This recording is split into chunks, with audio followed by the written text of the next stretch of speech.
소들의 잘못을 탓하면은 이 친구는 억울해요. 이 얼마나 이 순수한 표정으로 지금. 착하게 생겼다. 그래서 요새는 해외에서는 방구를 못 끼게 막아버리는 뭐 장비도 나오고 정말 끔찍한 상상들을 하고 있습니다. 새로 발명했답시고 소들, 그러니까 어디서부터 잘못했는지를 말하기 시작하면은 결국에는 이제 인간 중심적인 생각 자체가 문제라고 저는 생각을 합니다. 소고기 1kg 만들려고 했을 때 옥수수가 한 12kg나 한 20kg가 들어가요. 20kg? 네. 와우. 전 세계 농지의 곡물 재배의 80%가 가축 사료로 쓰여요. 배양육은 돼지고기 6개월 걸린다고 했죠, 원래는. 6일이면 만들어져요.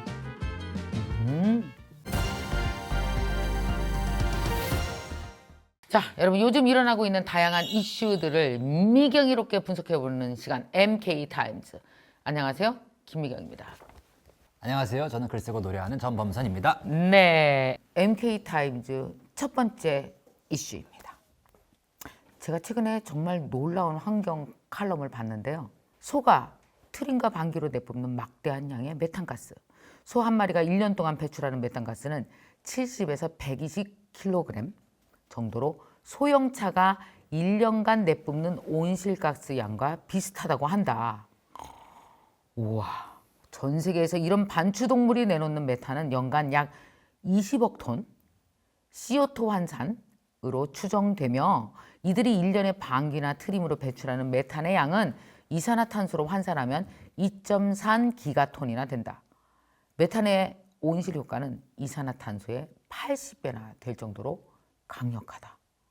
그래서 소 방귀에 세금을 매기는 나라들이 늘고 있다. 유럽의 낙농국을 중심으로 일명 방귀세라는 것을 만들어 세금을 매기는 나라들이 생겨났다. 미국에서 가장 큰 낙농업을 하고 있는 캘리포니아 주정부는 소 방귀와 관련된 법안을 2016년에 만들었다. 대박. 방귀세? 아니 진짜 소, 똥, 방귀. 야, 이 트림들이 이렇게 환경에 큰 영향을 끼치네요. 전 세계에 있는 운송수단, 이 탈 것, 네, 탈 것들에서 나오는 탄소를 다 합쳐봤자 네, 전체 탄소 배출량의 15%예요. 근데 우리가 먹거리, 네. 먹는 음식을 만들기 위해서 발생한 탄소 배출량이 거의 20%가 되거든요. 그중 절대 다수는 사실 축산업에서 나옵니다. 맞아요. 우리가 고기를 먹기 위해서 나오는 건데 그 말인즉슨 우리가 아무리 자동차 안 타고 네, 비행기 안 타도 소고기 먹고 우유 마시고 있으면은 네. 더 큰 탄소 배출을 하고 있다는 이야기죠. 그러니까 소 방귀에서 나온 메탄가스가 이게 현재 그러니까 온실가스가 된다라는 얘기예요. 그렇죠. 그러니까 온실가스 하면 일반적으로 이산화탄소를 많이 생각하지만 그렇죠. 이산화탄소가 아닌 그 가스들 중에서도 온실 효과를 일으키는 것들이 많아요. 근데 그 중에 이제 메탄이 있는 거고 메탄이 적게 나와도 메탄 같은 뭐 1kg당 이산화탄소 1kg에 비해서 수십 배에 달하는 이제 온실 효과가 있는 거죠.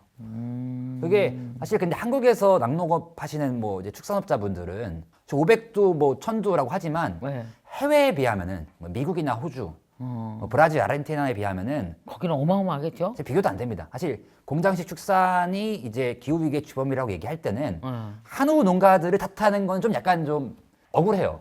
이거 완전 세 발의 피구나 세발에 요만큼이구나. 물론 500, 1000도 적은 숫자는 아니긴 하지만 전 지구적인 이제 입장에서 봤을 때는 네네. 그럴 수밖에 없는 이유는 그 나라에 가면은 정말 상상을 초월할 정도의 스케일로 정말 빼곡하게 소들을 가둬놓고서 네. 콘크리트 바닥 위에서 키우고 있죠. 그러면 똥과 오줌을 싸고 방귀를 껴도 그것들이 이제 땅으로 흡수가 돼야지 어느 정도 이게 탄소가 그 돌아가는 건데 네. 공기 중으로 올라가지 않고 거기서는 다 이제 하늘로 올라가고 있는 겁니다. 그냥 콘크리트니까 그렇죠. 다 하늘로 올라가는 거지. 그러니까 소들 잘못이라고 하면 안 돼요. 이거는 사실 소들은 당연히 똥 오줌을 싸고 방구를 끼는 게 그럼 되새김 동물로서 뭐 되새김 동물이 아니라 우리도 그렇잖아요. 근데 우리도 솔직히 말해서 가다 놓고서 수백 수천 수백 뭐 수만을 좁은 데 가다 놓고서 인간을? 예, 사료만 먹여봐요. 그럼 방구가 안 나오는 게 이상하고 그렇잖아요. 소화도 안 될 것이고. 그렇지. 근데 원래 옛날 방식대로 이제 흔히 말하는 유기 재생 농업이라고 하는데 소들이 땅 밟고 다니면서 풀 뜯어 먹으면은 그만큼 나오지도 않고요. 아, 그렇대요? 네. 아, 그 방귀가 그렇게 가다 놓고 그렇게 그 하면은 훨씬 더 많이 훨씬 많이 나오죠. 그리고 싸도 그 분뇨가 나와도 땅으로 땅으로 이렇게. 들어가는 게 원래는 그게 필요로 썼잖아요, 우리가. 그러면 탄소가 땅으로 흡수가 됩니다. 그래서 유기재생 농업에 소가 활용되면은 사실 탄소를 배출하는 주범이 아니라 소들이 밟고 다니면서 탄소를 흡수하는 역할을 하기도 해요. 근데 지금 결국에는 공장식 축산이 문제인 겁니다. 소들의 잘못을 탓하면은 이 친구는 억울해요. 이 얼마나 이 순수한 표정으로 지금 착하게 생겼다. 방구 좀 꼈다고 그거 갖다가 그래서 요새는 해외에서는 방구를 못 끼게 막아버리는 뭐 장비도 나오고 정말 끔찍한 상상들을 하고 있습니다. 이거 찾아보시면 나오는데 새로 발명했답시고 소들 그러니까 어디서부터 잘못했는지를 말하기 시작하면은 결국에는 이제 인간 중심적인 생각 자체가 문제라고 저는 생각을 합니다. 그렇구나. 인간이 고기를 먹기 위하여 그렇죠. 또 가장 값싸게 그렇죠. 싸게 먹으려고. 싸게 먹기 위하여 우리가 한 여러 가지 노력들이 결국은 돌고 돌아서 지구를 망치는 일을 하고 있는 거군요. 그렇죠. 근데 네. 자동차에서 나오는 이산화탄소보다는 이렇게 우리가 축산을 통해서 나오는 메탄가스가 온실효과를 훨씬 더 많이 일으키고 있고 그 사실 그 온실효과 때문에 우리는 기후변화, 기후재앙에 있고 그렇죠. 얼마나 많은 사람들이 단백질 섭취는 소고기라고 이미 공식화돼 있잖아요. 그렇죠. 이걸 대체할 수 있어야 바뀌는 거잖아요. 그러니까 말하자면 그렇죠. 우리의 자동차가 전기 자동차로 가듯이 얘도 뭐 대체할 게 있어야 가지 않을까 하는 고민들도 많이 하게 될 거고 그럴 것 같아요. 맞아요. 예, 저도 처음에 채식을 시작할 때는 네. 고기를 끊는 게 어려웠고 고기 없이는 못 산다고 생각을 했어요. 마치 지금 우리가 전기 없이는 못 사는 것처럼 생각하잖아요. 그렇죠. 기후위기 대응의 핵심이 전기를 어떻게 만드냐를 바꾸는 거예요. 맞아요. 근데 전기를 바꾸는 것만큼 우리는 고기를 어떻게 바꾸냐도 고민해야 되는 거죠. 고기는 아예 안 먹고 살거든요. 전기는 아예 안 쓰고 못 살 것 같긴 해요. 줄이려고 노력하죠. 네네네. 그럼 전기를 깨끗이 만드는 걸 우리가 고민하잖아요. 그렇죠. 어떻게 하면 태양광 발전을 하거나 풍력 발전을 하거나 막 지열 발전을 하거나 그렇죠. 마찬가지로 고기도 안 먹는 게 좋은데 최대한 안 쓰는 게 좋아. 안 먹는 게 좋고 전기도 최대한 안 쓰는 게 좋은데 네. 정 먹어야겠다, 정 써야겠다라고 하면은 깨끗하게 만드는 게 중요하죠. 근데 과연 고기를 어떻게 하면 깨끗하게 만들 수 있을까? 우리의 발상의 전환을 해야 됩니다. 그래서 이거를 바꾼다고 했을 때는 그럼 석탄, 석유가스를 화석연료를 청정한 에너지로 바꾸자. 신재생에너지 바꾸자라는 것처럼 우리가 먹으려고 하는 음식도 먹거리도 고기도 어떻게 하면은 청정하게 바꿀 수 있을까라고 생각했을 때 우리가 전기를 어때까지는 무조건 전기를 내려면은 석탄, 석유, 가스가 있어야 됐잖아요. 있어야지. 근데 이제는 필요 없다는 걸 알죠. 네. 태양광으로 직접.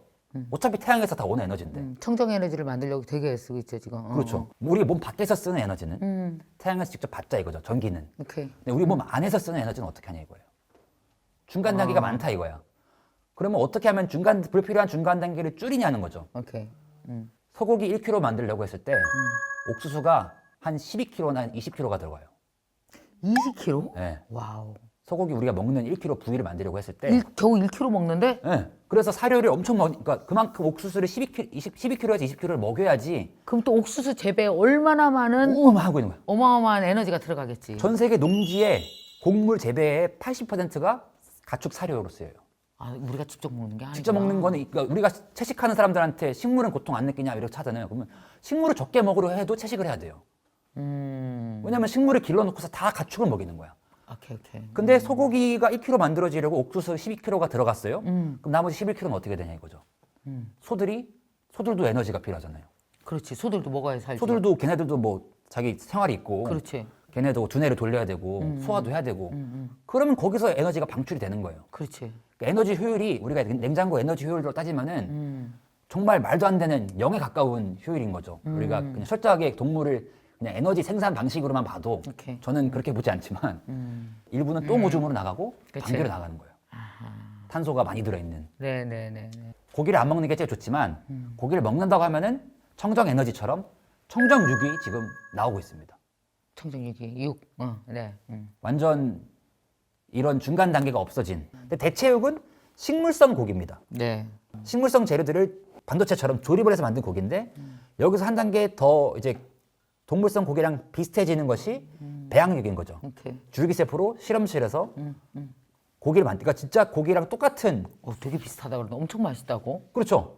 식물성 대체육은 이미 상용화가 됐고 값이나 맛이 이미 경쟁력이 꽤 높아졌어요. 네. 배양육은 아직까지는 상용화 단계는 안 되었습니다. 근데 저는 이게 5년, 10년 안에 될 것 같아요. 대체육이 좀 더 큰 개념이라고 보시면 돼요. 그러니까 기존에 먹는 고기를 대체하는 여러 가지 형태들.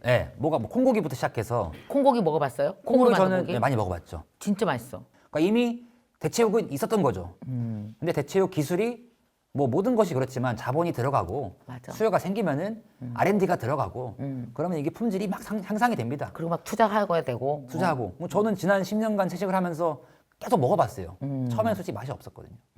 이걸 막 약간 타이어 씹는 것 같고 이런 걸 먹어가면서까지 굳이 내가 채식주의자라고 하면서 고기를 먹어야 되나 싶을 정도로. 근데 디카프리오가 투자하고 빌 게이츠가 투자한 뭐 비욘드 미트 이런 데가 새로 나왔을 때 그게 한 3, 4년 전인데 아니다. 벌써 한 5년 됐네요. 그거 처음 먹었을 때는 이건 맛있다. 그러니까 내가 옛날에 맛있게 먹었던 그 고기의 맛이 난다. 네. 배양육은 우리가 줄기세포 배양하듯이 실제 동물의 세포를 가지고 와서 그거를 실험실에서 키우는 겁니다. 그럼 훨씬 고기에 가깝겠네. 고기랑 그 유전자적으로는 똑같은 거죠. 똑같은 거죠. 똑같은 건데 다른 게 뭐냐면은 그 고기를 만들기 위해서 소가. 하나의 생명을 만들지 않는 거죠. 오케이. 돼지 같은 경우에는 6개월을 기르고 네. 소는 1년 정도 기르거든요. 맞아요. 닭은 한 40일 정도 기르고 그렇게 길러서 그 기른 동안 엄청난 고통을 가하고 환경 오염을 일으키다가 도살을 시켜서 죽여서 먹는 거잖아요. 근데 실험실에서는 배양육은 돼지고기 6개월 걸린다고 했죠. 원래는 6일이면 만들어집니다. 배양육 6일. 세포를 불리는 거죠. 그렇죠. 말 그대로 배양을 시켜서 오케이. 실험실에서 만드는 건데 이게 사실 어떤 사람들은 와, 이 고기가 실험실에서 막 나오면 좀 깨름직하지 않나? 좀 그럴 수 있는데 사실 훨씬 깨끗한 거예요. 항상 한 번이라도 그런 축산 농가에 가보신 분은 아시겠지만 저 살았잖아요. 그러니까 거기서 나오는 게 말도 못해야. 깨끗하지 않고 특히 해외에서 이런 대량으로 하는 데는 항생제를 엄청 많이 씁니다. 항생제 덩어리라고 보면 돼요. 지금 거의 항생제에 만성이 생겨서 가축들이 그걸 먹는 인간들도 세계보건기구에서는 앞으로 이게 항생제가 안 되는 거 아닌가 사람한테? 그렇지. 항생제가 그렇게 많은 고기를 그렇게 많이 먹고 있으니 그렇지. 엄청난 그 보건 위기가 올 수도 있다라는 경계를 할 정도로 네. 깨끗하지 않은 고기인 거죠. 반대로 실험실에서 만들어지는 이 배양육은 네.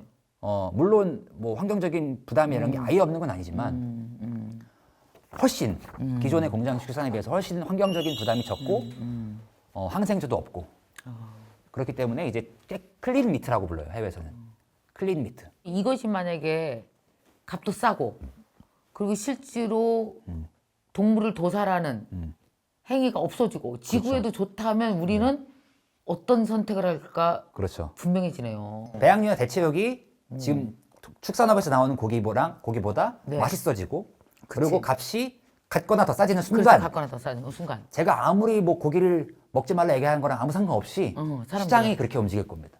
마치 우리가 전화처럼. 그렇죠. 스마트폰 굳이 좋다고 굳이 말하지 않아도 공중전화 쓰지 마세요라고 지금 운동하고 있는 거거든요. 저는 공중전화가 비윤리적입니다. 라고 주장하고 있는 거예요. 저는 어쨌든 이게 옳지 않기 때문에 먹지 말자라고 하는 건데 저는 굳이 그런 생각이 들어요. 그러니까 이렇게까지 만들어서 먹어야 되나? 그런 생각도 들어요. 사실 고기, 청정육 실험실에서 그렇게까지 아무것도 아무 문제 없거든요. 훨씬 건강하고 훨씬 행복하고 훨씬 자연과 하나 된 느낌으로 살 수 있어요. 이건 몇십 년 후에 가서 이렇게 막 사람이 막 누굴 죽여서 고기를 먹으려고 동물을 죽였다고? 그렇게 되는 정말 거죠. 네. 그렇게 잔인한 짓을 막 피를 질질 흘리는 걸 막 네. 먹었다고 말이 돼 이렇게 20, 30년 후만 돼도 그렇죠. 우리의 인식이 완전히 바뀔 거다. 그러면 또 그때는 동물에 대한 윤리 개념이 완전 바뀌게 되겠죠. 고기 안 먹은 지 얼마나 됐어요? 저는 이제 11년, 10년. 10년이나 됐어요. 10년, 네. 단백질 섭취에 문제 없어요? 아무 문제 없어요. 과학적으로 문제 있을 수가 없어요. 식물성 단백질로도 충분하거든요. 골고루 먹어야지, 근데. 그치. 네, 골고루 챙겨 먹었고 그래야 되는데 식물성 식단으로 섭취하지 못하는 영양소가 없어요. 만약에 햄버거가 두 가지가 있어. 하나는 정말 그 소고기를 고기를 도살해서 만든 햄버거가 있고 하나는 배양육으로 만든 햄버거가 있는데 맛이 똑같거나 가격도 비슷해. 그럼 어떡할래요? 뭐 어떤 거 먹을래요? 배양육 먹겠다 하는 분 손 들어봐봐요. 거의 다 하네. 우리 채식 그러면은 완벽한 채식은 진짜 어려운 것 같더라고요. 곤란해도 막 예를 들어 막 김치에 막 생선 들어갔어. 그렇죠. 젓갈 젓갈 들어갔어. 어떻게 곤란해요? 완벽한 이건 너무 힘들지 않아요? 사실 완벽하냐 마냐가 중요한 게 아니거든요. 이게 나도 그럴 것 같아. 네, 이게 뭐 물론 내가 도덕적으로 너무 숭고하고 무결해. 그럼 기분 좋겠죠. 근데 그러자고 하는 운동이 아니기 때문에 그러니까 애초에 이게 목적 자체가 동물을 죽이지 말자고 하는 거잖아요. 그리고 기후위기를 막자고 환경에 대한 피해를 줄이자고 하는 거고 건강에 좋자고 하는 사람도 있고 근데 그것의 핵심은 어쨌든 나의 선택으로 나의 소비로 인해서 동물의 죽음이 줄어들고 동물을 살리고 네. 지구를 살리고 근데 그거는 내가 완벽하냐 마냐의 문제라기보다는 내가 얼마나 노력하냐 내가 얼마나 줄이냐 이 문제인 거죠. 이걸 뭐 옳고 그름 죄책감 문제로 가져갈 게 아니네요. 굳이. 근데 죄책감이 처음엔 들어요. 이게 어떻게 들어요? 보면 이게 뭐 건강한 수준으로 어떤 책임의식이나 어쨌든 지구에 같이 살아가는 생명체들을 아끼는 마음이 드는 거는 저는 바람직하다고 생각하지만 네. 안 좋다고 생각하는 거는 그걸 가지고서 서로를 손가락질하고 맞아. 그게 문제인 거죠. 그 문제가 네, 있어. 네. 그 문제가. 그거는 저는 오히려 해롭다고 생각을 합니다. 맞아요. 그 문제 우리 분명히 짚고 넘어가야 돼요. 비건끼리도 차이가 있잖아요. 그렇죠. 나 막 완전 익스트림이야. 나는 완전히 이런데 쟤는 뭐 비건인 척하면서 뭐 다 먹어 그러면서 우리가 서로 이 손가락질하는 그거 이거 난 진짜 유치하고 문제가 많거든요. 이게 사람의 잘못이 아니고 사실 제도의 잘못이거든요. 네. 그러니까 저희가 농장주분들을 만나면은 흔히들 저희 같은 동물권 운동하는 사람은 농장주가 적이라고 생각할까 봐.